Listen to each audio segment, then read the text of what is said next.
This is Robin Bullock on the right, Steve Schultz on the left. These two people are, God, what do I even say about them? They're right-wing Trump nutcases, do anything for the guy. And they're about to talk about how much they love Elon Musk and how this is the end of days and all kinds of crazy stuff. It's so entertaining. I'm sorry. Let's give this a listen, see what they have to say for themselves. While we listen, we're going to play some Final Fantasy VII Rebirth. Just be in the background. This guy, they said, was a storm chaser all of his life. They stood around with a ceremony in the middle of that hurricane and poured the ashes of a dead man into its eye. Again, it was just into its eye. Like, what? It was just a tribute to a scientist. Oh, my God, man. And when it did, that thing went crazy. It did? The hurricane went crazy? Oh, my God.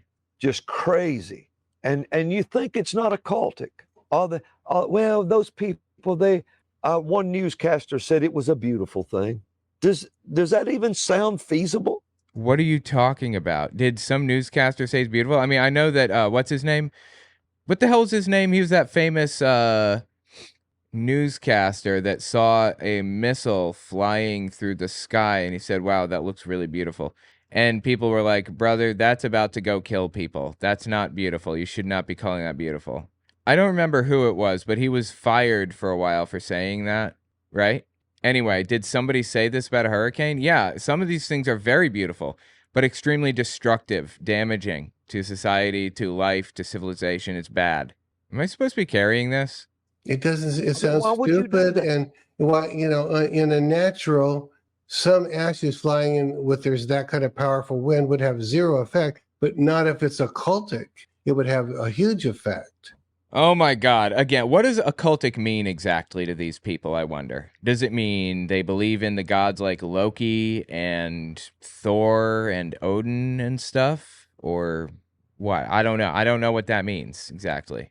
We say, well, those people, they probably just meant to honor his memory as a storm chaser. Well, I don't care what anybody says or does. Satan knew that was an offering of a human corpse. Oh my God, dude. Into the eye of that thing. And that thing, Steve, it's more man-made than people realize. And the hurricane, more man-made than people realize. Totally. Absolutely. Wow. Wow. I was the first hurricane that came through.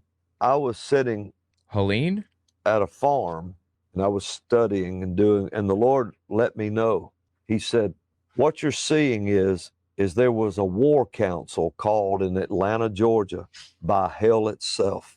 A war council in Atlanta called by hell itself. There was a war council called by hell itself in Atlanta, Georgia. This is insane, bro. This is so sad. A war council was called by Satan. And when those demons left all those posts and headed toward Atlanta, it caused. Like, they keep popping up pictures, trying to like get a picture that looks like a face or whatever, and they can't find it because it's bullshit. It's all bullshit all the way down. Oh my God, people. That first one. Now see if we can send them the picture. See if we can send them. John said he sent it to you. Okay. Is that the one you sent them? No. Okay. No. Okay, not that guy. And anyway, pull that off. We sent it to you. Okay. Yeah, we sent it.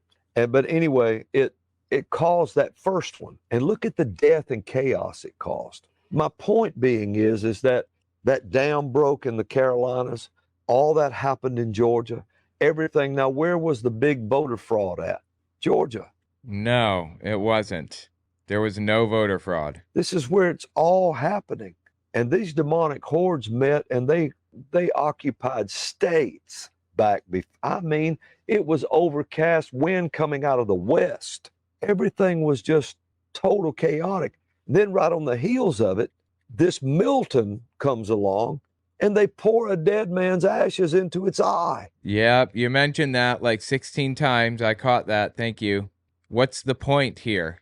And then on top of that, Netanyahu was talking about when Hamas, and you could see it in his face. There it is. Yeah, that's a face in the form of a cloud. No, it isn't. Oh my God, people. It's called pareidolia, where you see things. You see faces in random objects. Yeah. We evolved for that ability to exist in us. We evolved this ability because it's beneficial for us to detect faces in things. That way, we're protected from predators hiding in bushes or whatever. I just finished writing a book titled Was Hitler an Atheist? It talks about religions during the Third Reich and how they work together. Catholics, Jehovah's Witnesses, and Protestants. And I even address the lies told by the evangelical world about Bonhoeffer. It's on Audible and Amazon. Okay, let's continue. And what in the swirl, there's a nose and a mouth. Gee. Oh my God. And there's his eye. Yeah, right and there. That's what they named Milton. And that's what they poured the ashes into that eye. Why would you do that? Well, we just wanted to honor it. No. Why would No. They didn't say that. They did not say we just want to honor it. They said we want to honor him, the guy whose ashes they poured in. It was just a nice gesture for a scientist who did a lot for, I don't know, like science, hurricane science or whatever. Get help, guys. Really, this is like too much now. You really need to get help. Seriously. Somebody get this guy help. You do that. Yeah. And so then Netanyahu said this. Remember this. Now, this is something, and I know I'm just probably jumping around here, but a little bit. Wait, wasn't I already in this room? I am so fucking lost, dude. Why is this? I gotta figure. Am I going the right way? Am I going the wrong way? He said this. He said when Hamas came across that border on October 7th. Okay. You could see it in his face. You could see it in whose face? He said, now watch, Steve. He said they slaughtered the people. They killed the people. They burned them alive. That did not happen. That is a lie. But okay, yeah, it's bad. Like, Hamas bad. I agree. I just want to make sure that we're like all on the same page with what's bad and not lying about things. They burned children alive. That did not happen. They raped the women. I'm not sure. Maybe that happened. That's possible. Hamas bad. Again, I'm just hesitant to believe a word out of his mouth is all. They mutilated them. Then they killed children in front of their parents in front of their children. Okay, like maybe, I suppose, yeah. Why is he using all this emotional stuff? Is he doing this to try to get us to support, like, Israel or something? What? They did all this stuff. They would rape people in front of their families. Why are you doing this? They killed children in front of their parents in front. All right, let's just jump forward. I don't give a shit what you're... Yeah, fine. Okay, yes, Hamas bad. We all agree. Go on. Pull across the border into the tunnels. But get this. Then they drug dead bodies. Oh my God, dude. Really? He said, and I remember I gave this prophetic word. He said, Hezbollah. He said, I never knew you. He said, Hamas, the demon. He said, I know you. Okay. And so then the other day, CBN was showing. Oh, see, Christian Broadcasting Network. Okay. Where they had went through the tunnels a couple years ago. And as they went through, the Lord said, watch this. And it had to be God. And as they went down the tunnel and turned, I saw an eye on the side of the wall. And I stopped and rewound it. I looked again. It's going so quick. This is called pareidolia. Again, you're seeing shit, Robin. You're seeing it everywhere, apparently. Get a grip on reality, brother. And I managed to stop it on the eye. And it was... Oh, no. Did he take more pictures of the TV screen? It was just in the rock. And, Steve, it was the face of Milton, that hurricane on that wall, formed in that rock, in that tunnel. It's the same spirit. It's the same spirit. Wait, he's not going to show us a picture of the rock or whatever? Causing all the destruction in the world. And the body of Christ, like Adam is told, subdue it. Put it under your feet. Put it down. Don't let this thing have control. But the church don't believe in the supernatural anymore. What? Isn't that like the whole purpose of the church existence, to believe in the supernatural? They don't hardly believe in it anymore. And so they just let things, you talk to them about prophets, we don't believe in prophets. You talk to them. No, I think that they believe in prophets. Yeah, churches by and large, I think they do believe in prophets, actually. They don't believe in your ass as a prophet, is the thing. Just because they don't think you're special like you claim doesn't mean they don't believe in prophecy at all. But okay. About the power of healing, we don't believe in healing. You talk to, and the proof is they'll ordain homosexuals in their pulpits. They stand up for abortion. What, like churches stand up for people like being free to live their own lives or whatever? With abortion, they can, people can get an abortion if they choose. They have no authority over others except for their own churches. Who is like praying for abortions to happen? Like I was talking about this recently too with my sister, but nobody is like happy when an abortion takes place. Like nobody just does that for fun. Just get out there and have an abortion because they want to. That's not how this works. Abortions aren't fun. They're not enjoyable. Nobody wants to do this. It's done because it's necessary. It's required. It's very different. They condone everything that comes down the pike. No, they condone allowing people to make decisions for their own lives, for themselves. And they only have a form of godliness. A lot of the church. And you ask them, I want to ask them, why do you even have church? Because they love Jesus? God's not there. He's not visiting you except to tell you to repent. So why are you even having church? This guy's so full of shit. See, this is the peak of narcissism, a deep-seated belief that he's correct about everything and nobody else could possibly be correct about it. In fact, they might as well just check out now. Just get a gun and check out. It's not even worth it because you're wrong. And then it comes down to this. Israel's fighting for their very survival. No, they're not. If they were fighting for their survival, they would accept simply defensive weapons. Do you know how Israel claims they took Golan Heights? It's this little area up near Syria.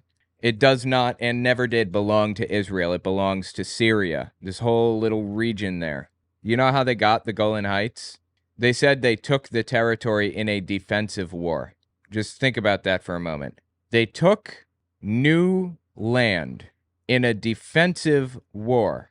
They were obviously slaughtering people wantonly, or wantonly, as Lauren Boebert says, and they're looking for an excuse for it. These people are just like, it's just disgusting, some of the shit that they get up to. Some of the justifications they lay down and all that. It's just, what's wrong with these people, honestly? Their very existence. Why do you think America's not? America's not what? Why would we not think America's fighting for its very existence this time? This time? Is he talking about like the election? Yeah. Israel's fighting for theirs. America's fighting for theirs. Well, Israel's not fighting for their existence, though, is the problem. They're fighting to expand, and everybody knows they're trying to expand their territory and take new land. Everybody knows that. Even the people in Israel are aware that that's what's happening right now. This is it. This is the crisis of the age. Oh, no. Is he saying Armageddon is here? It's the inflection point. And that word keeps showing up. And God, this guy huffing and puffing is so entertaining to me. Showing up. Yeah. We either win this one or it spirals to hell. Elon Musk said you either win this election or you won't get an opportunity for another one. Okay. Well, I mean, Donald Trump said that if he wins, you're not going to have to vote anymore. So, yeah, there's that. What's going on? I had a prophet come to me in Pigeon Forge, Tennessee. And he walked up to me. This was a couple years ago. Yeah, my grandma used to go there on vacation. He said, I saw Air Force One fly in upside down. It turned upside down. And it went into the trees and went down into a stream and crashed. Brother, are you shitting me right now? Really? You trying to tell me that you, or your friend, I guess, saw Air Force One, the airplane, crash? One. Oh, dude, I got to write this one down, too. 56. My friend watched Air Crash. There. Okay. Pigeon Forge, Tennessee. And he walked up to me. This was a couple years ago. He said, I saw Air Force One fly in upside down. It turned upside down. And it went into the trees and went down into a stream and crashed. And crashed, okay. And he began to tell me this dream he had. And I knew what it meant immediately. Yeah, it must be real because it was a dream, you see. Immediately. They never plan on there being another president. See, right? Who is they? They never plan on there being another president? Right now, there's no president. There's no president now, he says. This is party ruled. It's no president. Everybody knows that. And They do? And if it goes the wrong way this time, there won't be another one. See, this is interesting to me, what he's saying and doing right now. I see this a lot from Republicans. They're mirroring what Democrats are saying. Donald Trump said, if you vote for me next time, I'm going to fix it and you won't have to vote ever again. That's what he said. No matter how you take that, it looks bad, real bad, no matter what. And people complain about that. They say, what is wrong with him? He says he's going to be a dictator on day one, quote unquote. That's what he said. No matter how you take it, that's bad. We don't want a dictator on day ever. No dictators, never, please. So Donald Trump is spreading the idea that he's going to be a dictator and that he's not leaving office, or that you're not going to have to vote again because he's going to fix it and all that stuff. And people are complaining about that. So what does Robin Bullock come out here and say? Since people are like raising the alarm bells about that, what does Robin Bullock say now? Party ruled. It's no president. Everybody knows that. And if it goes the wrong way this time, there won't be another one. If it goes the wrong way this time, there won't be another president. He's saying, ignore what Donald Trump said. I'm telling you that the Democrats are really, actually, secretly planning this. Not Trump, but the Democrats. Even though the Democrats haven't even said anything like that, haven't given us reason to believe it, haven't even implied it, nothing. But Donald Trump has said that stuff. Despite that fact, there won't be another chance next time around. Seriously. The nation would go into, the Lord told me this, he said, it would be 70 years before it turns back to this point in time where you could do it again. Robin, can I ask you a question? So there is no option. Is there going, you had one time talked about what was needed or what would be required to wake some people up, because you could show them, they could look at it, and nothing would wake them up. The only thing that would wake them up was a foreign invasion. And I mean, do we need something? That's in the, well, this is what the Lord told me. And you're talking about the art of war. Yeah. Subversion. Subversion begins with demoralization. Once a nation is demoralized, it takes 15 to 20 years. It takes 3 college graduation classes or eras to accomplish demoralization. Yeah, a guy's completely full of shit. I have no idea what he's going on about right now, but okay. That's why. I mean, there is a problem with demoralizing a population. Yeah, people try to demoralize populations because that works to their benefit. There needs to be some degree of patriotism in a country for it to be successful. When U.S. troops went to Afghanistan and Iraq, they found that there was no sense of unity or patriotism or anything. They're just individuals trying to get by. And it caused serious problems because nobody had the will to fight for their country, because there effectively was no country for them. Like, they don't care. They care about their little village, their little friends, and their little farm, and that's it. So anyway, some degree of patriotism is necessary for like a population to function properly. But I don't know what he's talking about here with the U.S. being demoralized or whatever. I have no idea. And there's a difference between patriotism and nationalism. They're not the same thing. And it's pretty clear to me that Robin Bullock is a nationalist, not a patriot. Some may argue you can't be both a patriot and a nationalist. I would argue that, because nationalists want to destroy the existing infrastructure and build it into something completely different in their image. That's not loving your country. That's loving a new system that you want to impose on your country. And just personally, I am actually a fan of the Constitution. I like the Constitution. I think it's a good system. I don't want to erase the Constitution. I want to expand it to provide more rights and protections for people. And I want to start enforcing the Constitution rather than breaking, protections down the way that the way that Republicans keep trying to do, like Marjorie Taylor Greene. So in that sense, I would call myself a patriot. There's right now on secular news, that just stare with their mouth open and nothing affects them. They're demoralized. Who's he talking about? There's somebody on secular news that just stares with their mouth open? I've never seen that before. Has anyone else? They're demoralized. They believe all the lie. Everything that's how Obama can do what he does, and he thinks he's doing what he's supposed to do. Oh, I thought that he believed that Obama was the Antichrist and he was doing something that he knew was evil. That's interesting. It's demoralization. It's complete. You know, when they say when somebody's demoralized, you can show it to them in black and white.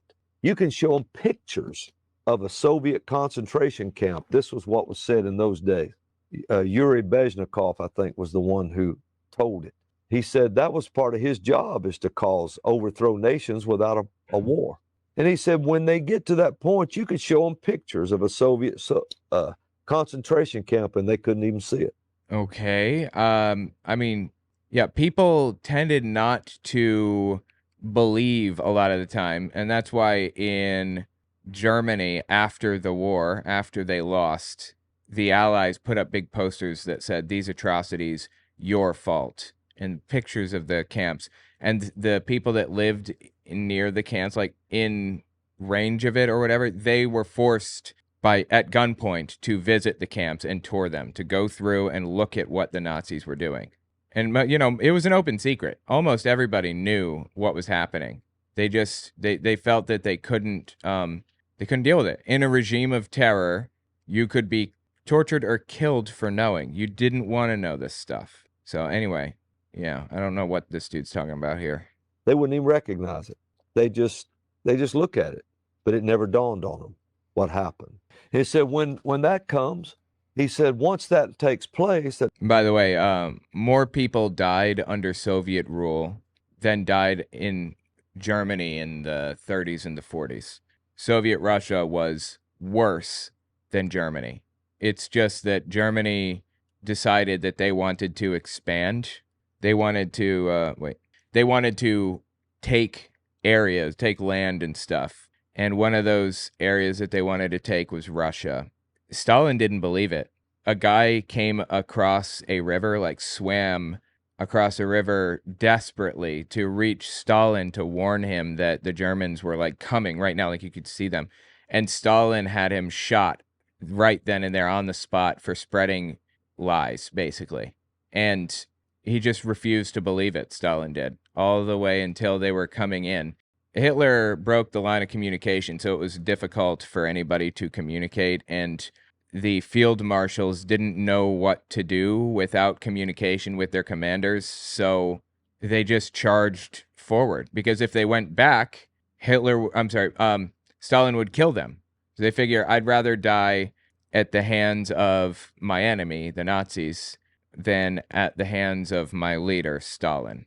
And that led to them, like, just getting destroyed. Like, there was no organized effort to it. It wasn't a retreat. It was just them charging into battle and, like, making a massive mess out of everything and just dying. There were so many dead bodies all over the place because of what the field marshals felt they had to do. Millions of people died at this battle. It takes 15 to 20 years. Then you move into the next phase, which is destabilization. That means they organize every group they can. LGBTQ, BLM, it makes no difference. Any group they can organize to riot. Who is they? They are trying to organize a group to riot? To cause destabilization. Once destabilization starts, they try to bring a crisis on the scene. And a crisis is anything they can make a crisis. COVID, anything they can do to make a crisis. And once they bring a crisis on the scene, they said that takes about 6 months after it's destabilized. Destabilization takes 5 years. After that, 6 months to crisis. But once it's what is he talking about? Like, I don't understand what this weird story is that he's telling us right now. It can root. The only thing that'll break a crisis. And the next stage is going into normalization. And Yuri said this, he said, when Comrade Brezhnev took over Czechoslovakia, He said when they moved into the normalization stage was when the Soviet tanks rolled down the streets.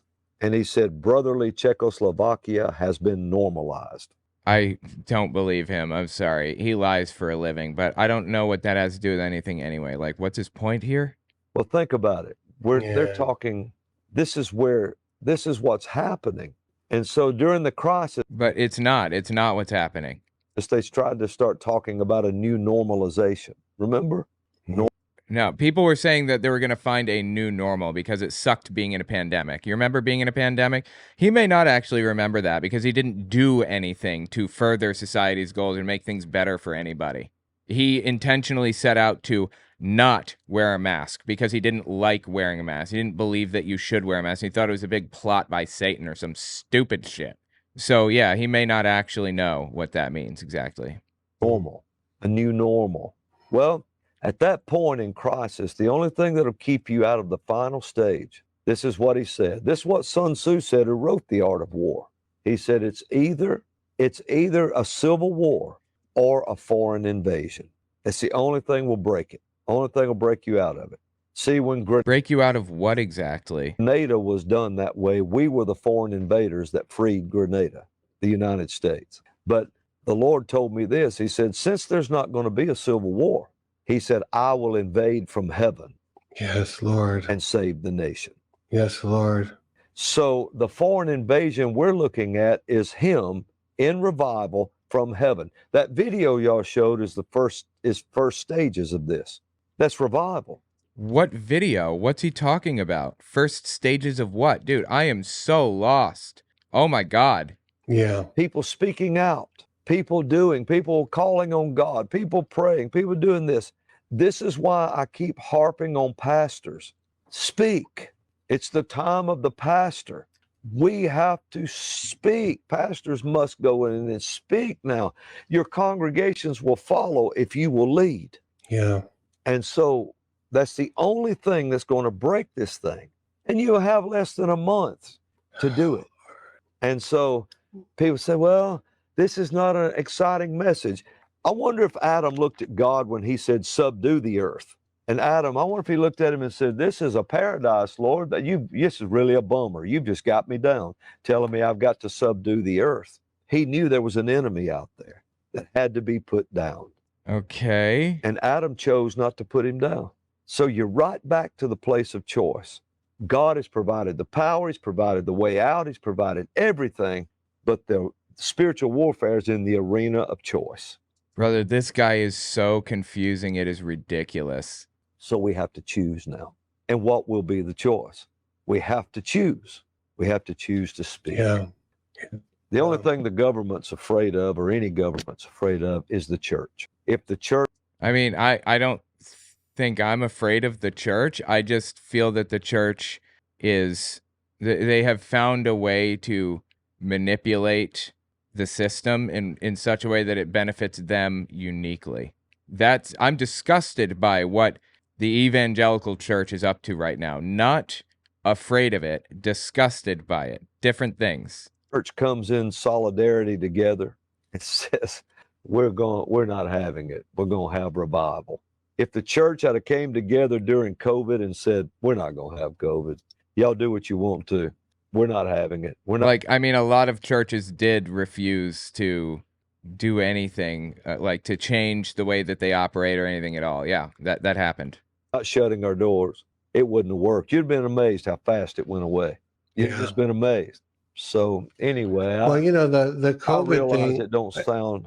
Well, they've tried a couple of times to reintroduce the next phase. They have tried to reintroduce the next phase of COVID?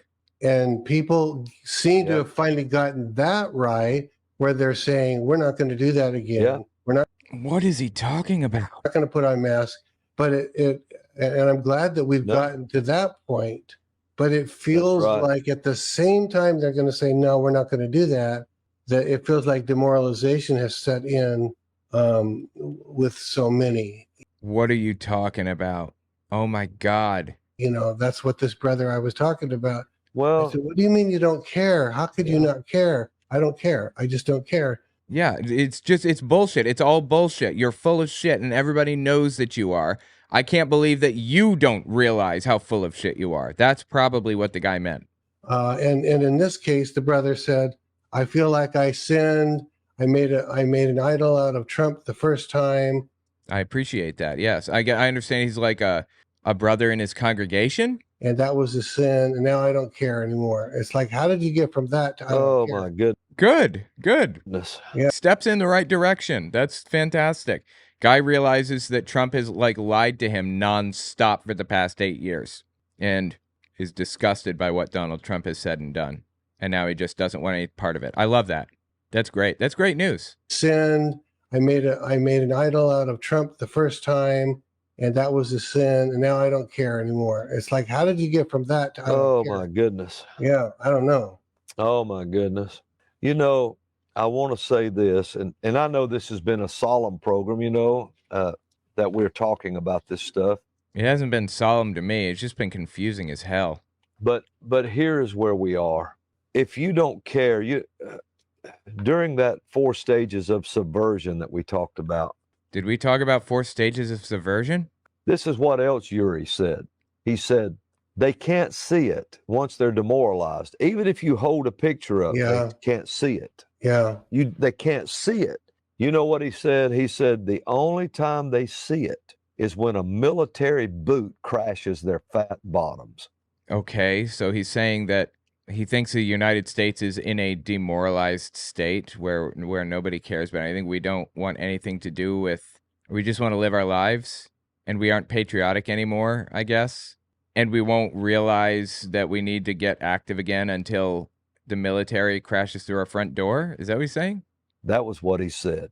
He said when all at once a military boot steps in and they realize their nation has been overthrown is when they see it.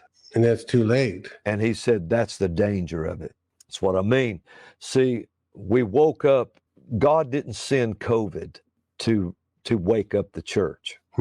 Satan sent COVID to kill it. Yeah. The church woke up being smothered to death in its sleep. The irony of him talking about being smothered to death in the context of COVID is too much.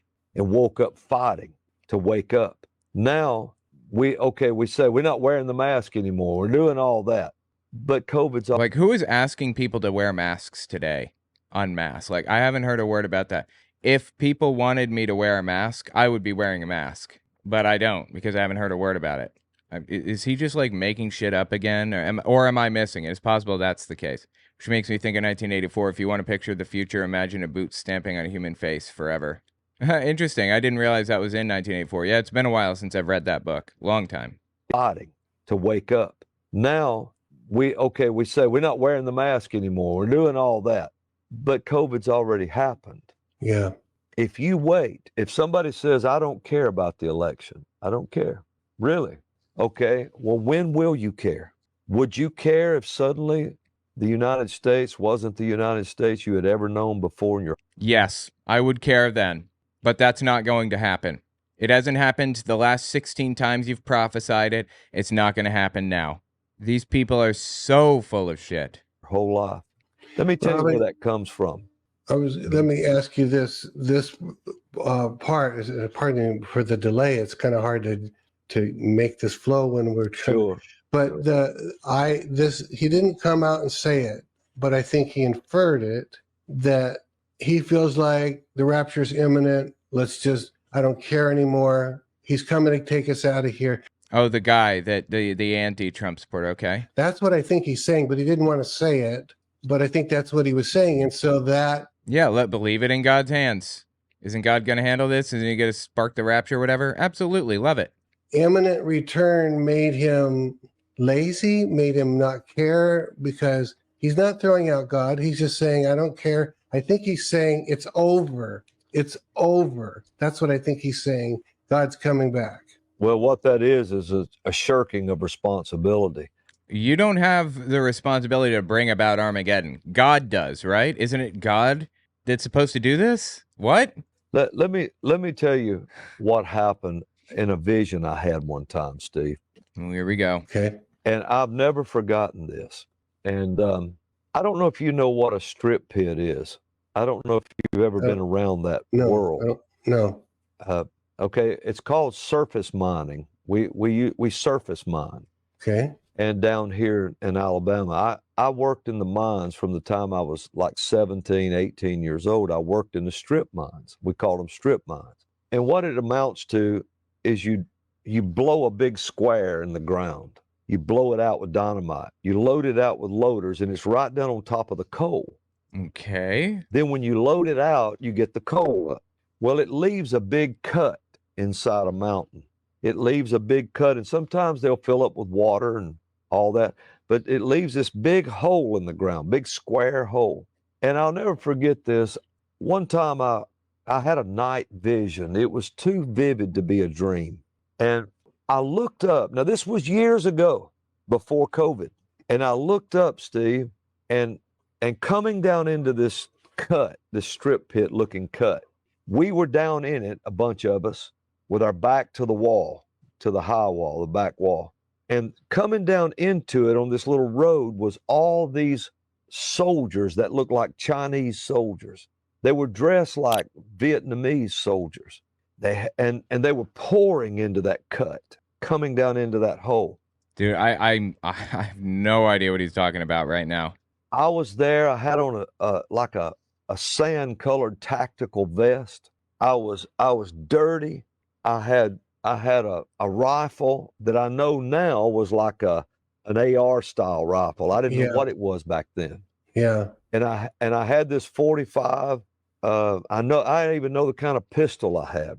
But around me in the cut, Steve, was like 18-year-old boys, and they were just fine young men, and they were being slaughtered. I mean, slaughtered, brother. What is the point? Bullets were flying everywhere. One of them was impaled on a pole stuck up against the wall. And this one young man, he was just such a good-looking young boy. Dude, I lost how we got here. Is he saying that he was in a mine when bullets started flying everywhere? I don't understand what the hell he's talking about. Okay, I'm sorry. I gotta step back a little because I'm lost. One more time. I had a rifle that I know now soldiers cut. We were down in it, a bunch of us, with our back to the wall. So he's in a mine, okay? To the high wall, the back wall. And coming down into it on this little road was all these soldiers that looked like Chinese soldiers. Is this a dream he's having? I don't understand what he's talking about. It seems like he's describing a dream, right? They were dressed like Vietnamese soldiers. Why would they be dressed like Vietnamese? Wouldn't they be dressed like Chinese soldiers if they're from China? They were pouring into that cut, coming down. Into what cut? There's a cut now? I'm so lost, dude. I'm so lost. Into that hole. I was there. I had on a sand-colored tactical vest. I was dirty. I had a rifle that I know now was like an AR style rifle. I didn't know what it was back then. Yeah. And an M16? And I had this 45. I didn't even know the kind of pistol I had. But is this a dream that he's having? What did I miss? Is that what it is? It's a vision? It's a night vision? Okay. Wow, this is insane. Robin Bullock carrying a gun, totally. Around, like, has he ever picked up a gun in his life? Around me in the cut, Steve, was like 18-year-old boys. And they were just fine young men. And they were being slaughtered. I mean, slaughtered, brother. Now he's going to describe this vivid imagery of him being in some military battle in a vision God gave him. Oh, my God. Bullets were flying everywhere. One of them was impaled on a pole stuck up against the wall. And this one young man, he was just such a good-looking young boy. I guess he dreams about good-looking young boys. Okay. Is that the Google Chrome logo? That looks like the Google Chrome logo on his chest. Chrome came first, so it seems like these people stole it. And I saw him when he was hit, and he went down, and he was scared. He was scared, and miraculously, I wasn't hit. And I remember my rifle would fire so fast. It wasn't miraculous. It was a dream, so. It was the best weapon I had. And I ran out of ammo. and I pulled the sidearm, and when I would shoot it, it would take an enemy and just blow them backward. Wow. And I saw this young man fall, and they were everywhere. And young men everywhere in your dream? Go on, I'm listening. You have my attention, sir. I ran to him, and I knelt down beside him, and I picked his head up. You could see it on his face. You could see he was wounded. He was scared. He was looking at me in the eye. I was trying my best to save his life. And they were everywhere, just being slaughtered. And I looked up beside me, and there was these glass patio doors. And it surprised me in my dream, in my vision. I thought, what is this? And I stepped up to the door and slid the door open. Now remember, I'm sweaty, covered in dirt. I'd been in a war. And I look inside this room, and these people are dressed in, it reminded me of the old Star Trek dress. Oh, it was right. a military, but it was really neat. It was neat. It was blue. It was really cool. And I'm sweating. Oh, yeah, I forgot. He has this weird obsession with Star Trek. It's so funny. Like, I don't know what. And I looked in the room, and I stood with my foot straddling the patio door. And I looked in the room, and they're all drinking tea. They had these little white cups, and they were drinking tea, and I looked at them. They had this praise. I'm not sure. What is the point of this vision? What is he trying to get to? Was he explaining something? Or is he just like rambling nonsensically right now about having a dream about killing people? Music playing, this modern praise music. And I looked at this scene, and I looked back out into that cut where those young people were just being slaughtered. And I looked at them, and I Dude drinking tea while people are dying? thought, what are you doing? And they said, oh, come in and kneel down with us. You know, the rapture is going to happen, and we'll be out of here. Just kneel down and pray with us, and we'll. Oh, I see. Okay. Okay, I get it. So he's saying he was he obviously didn't have this vision, right? He's just making this up right now. I've listened to him outright lie, knowingly lie before. So I don't put that past him at all. But aside from that, what he's saying to my knowledge is that you shouldn't give up the fight just because God's going to rapture you. You should keep fighting against the spirits, the evil spirits or whatever, right? Except for one thing. First, we know in his mind, just put yourself in Robin Bullock's mind for the moment. We know that God's going to win this battle beyond a shadow of a doubt. We know that for a fact. He absolutely will. Second, when you get involved in this battle, you sin by idolizing people like Donald Trump. You apply biblical language and come to incorrect religious conclusions by engaging in the battle. So what we know is you being involved in the battle means nothing. It's not going to accomplish a damn thing because God will win anyway. And your involvement in the battle makes you sin and puts you in danger. So the only logical thing that you can do is not partake in the battle. Get out, sit on the sidelines, wait till God deals with everything because you can't seem to do it without fucking everything up. That's basically the way that I see it. Anyway, oh my God, dude. Just listen for another minute or two here. They were drinking their tea, and I'm looking out there at this whole generation dying, and I'm looking back at them. Why would God let this happen?